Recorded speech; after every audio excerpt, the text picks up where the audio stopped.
In this episode, Ben Shapiro explores how the Democratic Party perceives different groups of young people.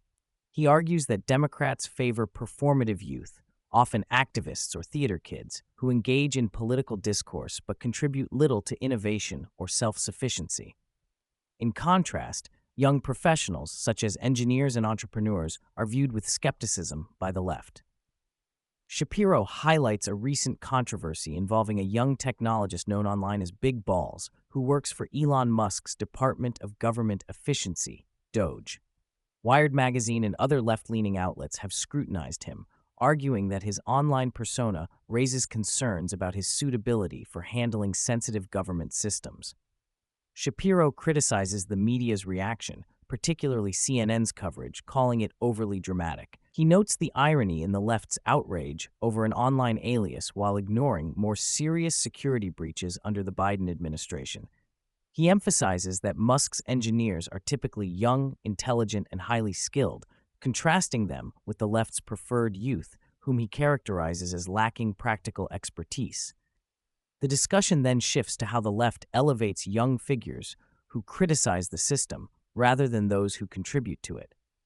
Shapiro cites David Hogg, a Parkland survivor turned activist, and Greta Thunberg, a climate activist, as examples of individuals celebrated for their political messaging despite lacking substantive achievements.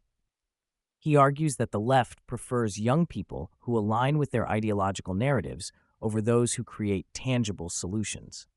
Shapiro then turns to the broader topic of government efficiency, discussing Doge's role in identifying waste and fraud within government programs.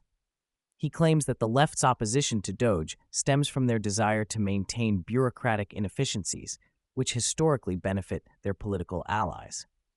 He critiques the absurdity of leftist arguments against streamlining government operations, suggesting that their real fear is losing control over federal spending.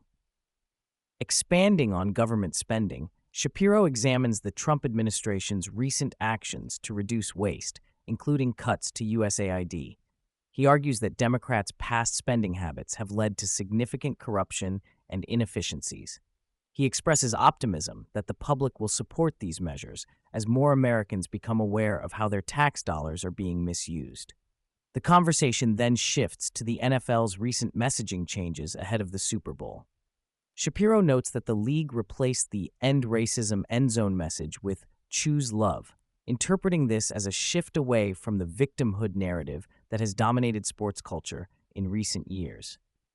He contrasts this with the previous administration's handling of social issues, suggesting that the current climate may be fostering a renewed sense of national pride. Shapiro also discusses Mr. Beast's latest show, Beast Games, analyzing it through the lens of game theory.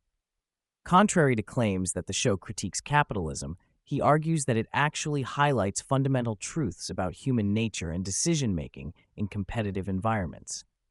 He draws parallels to the prisoner's dilemma, explaining how contestants' choices reveal broader insights into strategy, risk, and cooperation.